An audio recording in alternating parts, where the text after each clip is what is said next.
Bernie Leadon talks about the song Witchy Woman and working with Dillard and Clark. I'm John Beaudin from Rocky Street Music.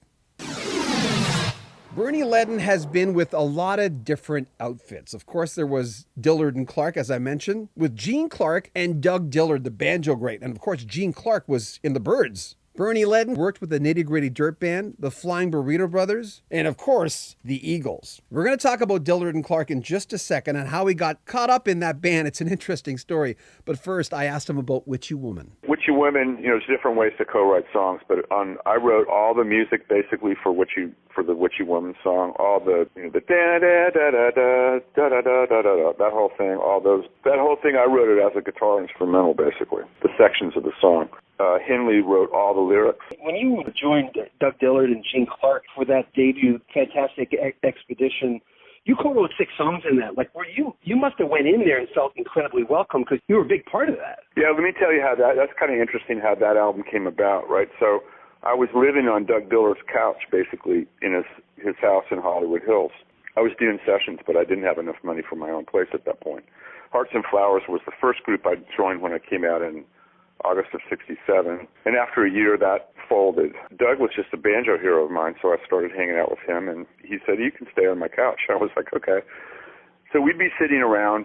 We'd play at night with no picks, pretty late at night, but a couple other people started coming by, the mandolin player and that bass player, Don Beck and David Jackson, and we would just sit around in Doug's house, which had high ceilings and stucco walls, and it sounded really good in there, acoustic music. So Gene Clark lived nearby, the former singer from the Byrds, and he would come by, and he was a good harmonica player, and he would just sit in and listen, and we were just playing instrumentals. And Gene would come back the next day with lyrics for 2 or 3 of the songs. We're like, whoa, it's a song.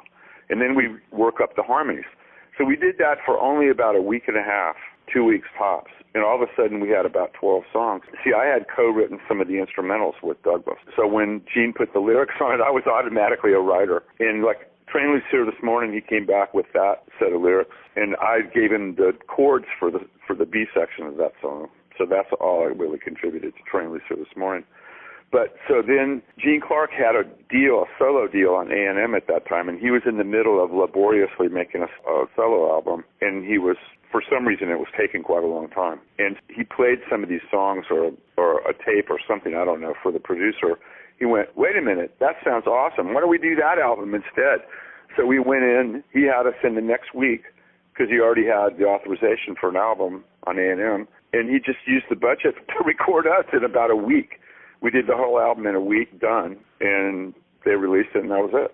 So, boom. Bernie Leadon Online is his website. He's working on some brand new material now, which is kind of exciting. We'll have more from Bernie coming up next week. And we talked for 77 minutes. He's probably one of the nicest guys I've ever interviewed, ever. And I've talked to some nice rock stars and some others that weren't so nice.